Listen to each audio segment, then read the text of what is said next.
the 5 orange pips. This chapter recounts a case so remarkable in its details and so startling in its results that some points were never entirely cleared up. A young man seeks Holmes's help with a terrifying family curse, marked by a mysterious warning that has preceded the deaths of his uncle and his father. It was in the latter days of September, and the equinoctial gales had set in with exceptional violence. All day the wind had screamed and the rain had beaten against the windows. Sound of howling wind and lashing rain. As evening drew in, the storm grew louder. Sherlock Holmes sat moodily cross-indexing his records of crime, while I was deep in a sea story. My wife was away, and for a few days I was a dweller once more in my old quarters at Baker Street. A faint bell rings in the distance. Why, that was surely the bell. Who could come tonight? Some friend of yours, perhaps? Except yourself. I have none. I do not encourage visitors. A client, then?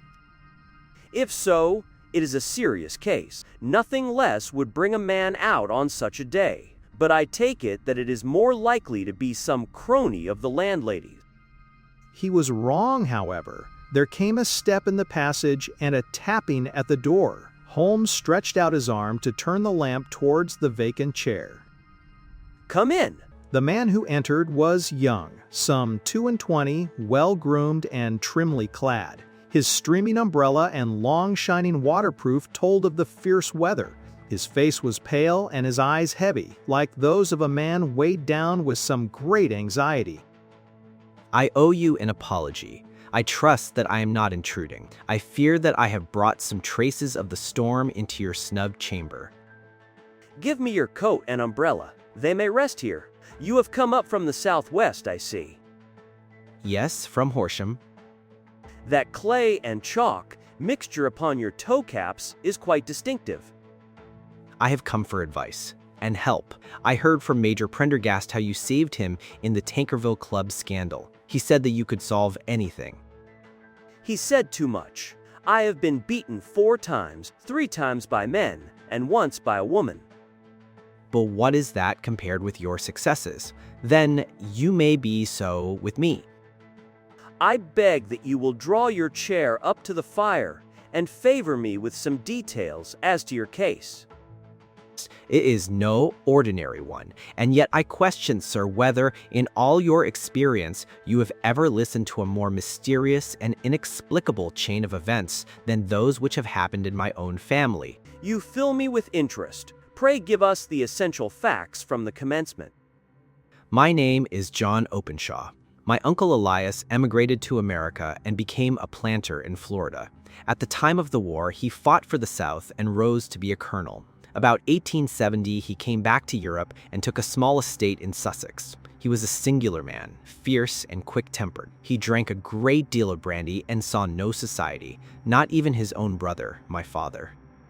He took a fancy to me, however, and I went to live with him. I was about 12 then. I kept all the keys and could go where I liked, except for one room in the attic, which was invariably locked. One day, it was in March 1883, a letter with a foreign stamp lay upon his plate. From India, Pondicherry postmark. What can this be? Opening it hurriedly, out there jumped 5 little dried orange pips. I began to laugh, but the laugh was struck from my lips at the sight of his face. His skin was the color of putty. They're talking costs. Sins pay a hard cost. My God, my God, my God, sins have overtaken me.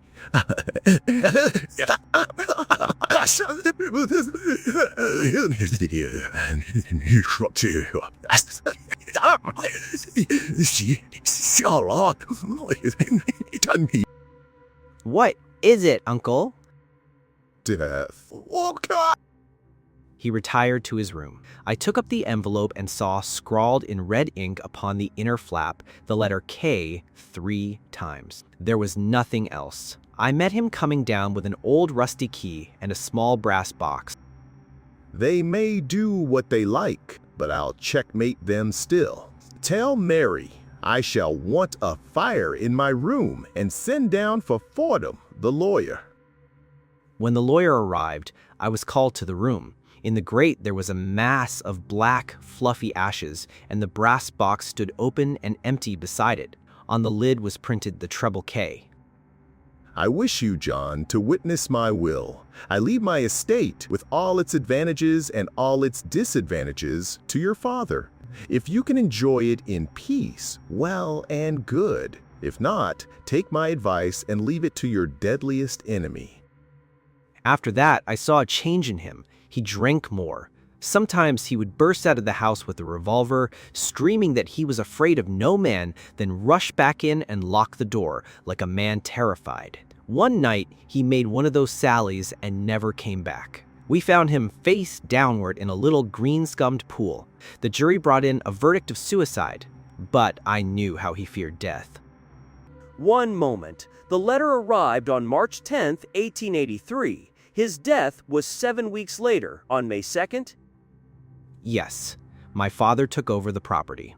We examined the attic and found the brass box, its contents destroyed. On the inside cover was a label, KKK, and letters, memoranda, receipts, and a register. All went well until January of '85. At the breakfast table, my father gave a sharp cry.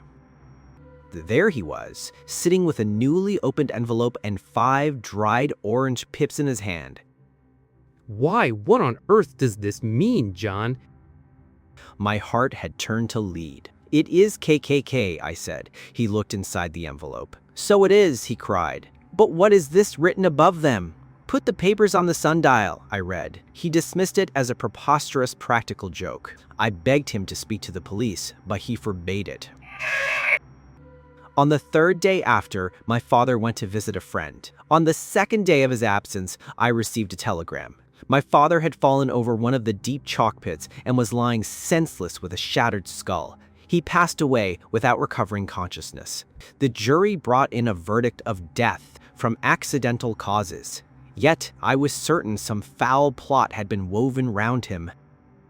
I lived happily for 2 years and 8 months. I had begun to hope the curse had passed away. But yesterday morning, the blow fell in the very same shape. The young man took from his waistcoat a crumpled envelope and shook out upon the table 5 little dried orange pips.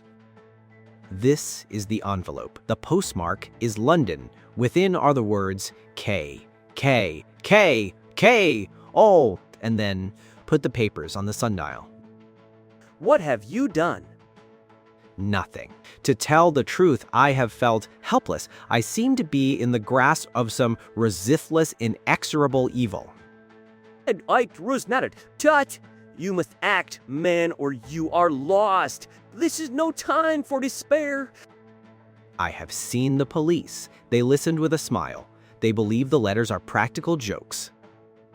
Incredible imbecility. Why did you not come at once? I did not know.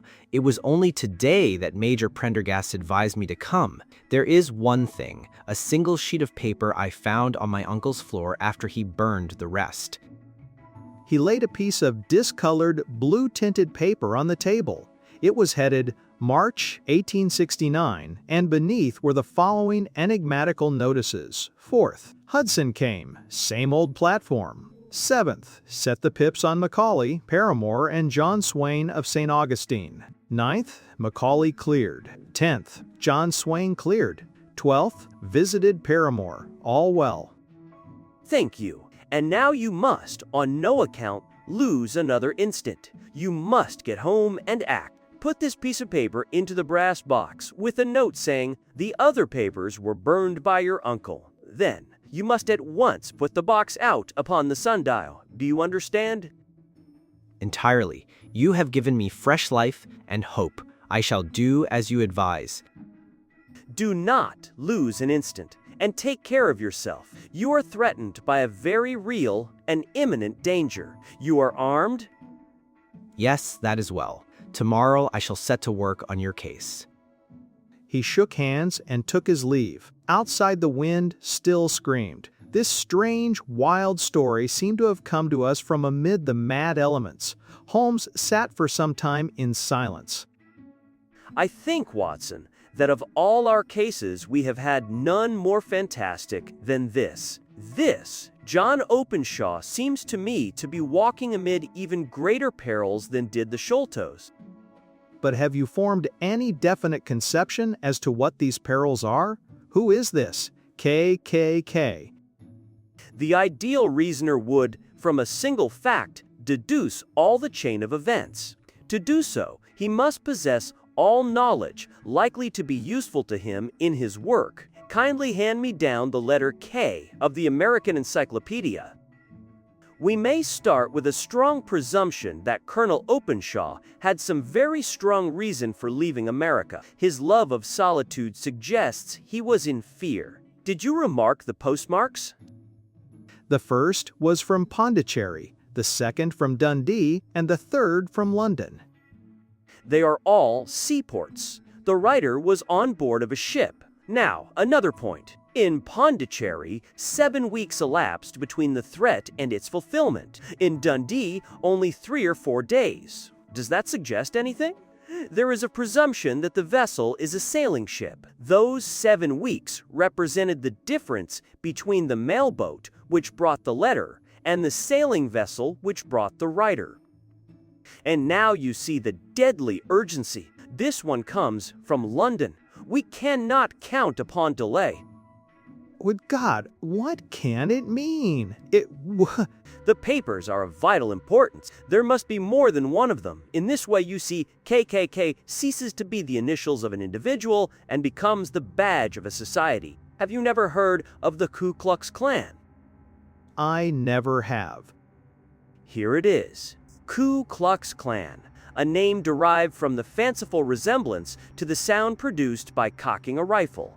This terrible secret society was formed by some ex-Confederate soldiers in the southern states after the Civil War. Its power was used for terrorizing Negro voters and murdering those opposed to its views. Its outrages were usually preceded by a warning, melon seeds or orange pips and others. If the victim braved the matter out, death would unfailingly come upon him. Eventually, in the year 1869, the movement rather suddenly collapsed. You will observe that the sudden breaking up of the society was coincident with the disappearance of Openshaw from America with their paper. It is no wonder his family have some of the more implacable spirits upon their track. The only chance young Openshaw has is to do what I have told him. It had cleared in the morning. Sherlock Holmes was already at breakfast when I came down. As I waited, I lifted the unopened newspaper. It rested upon a heading which sent a chill to my heart. Holmes, you are too late! I feared as much. How was it done? The heading is Tragedy near Waterloo Bridge. Between 9 and 10 last night, a cry for help and a splash in the water. The night was extremely dark and stormy. The body was eventually recovered, proved to be that of a young gentleman, John Openshaw. It is conjectured that he missed his path and walked over the edge of one of the small landing places. The body exhibited no traces of violence. The deceased had been the victim of an unfortunate accident. We sat in silence for some minutes. Holmes was more depressed and shaken than I had ever seen him. That hurts my pride, Watson. It becomes a personal matter with me now, and if God sends me health, I shall set my hand upon this gang. That he should come to me for help, and that I should send him away to his death. Sound of pacing footsteps, agitated. They must be cunning devils. How could they have decoyed him down there? Well, Watson, we shall see who will win in the long run. I am going out now. To the police?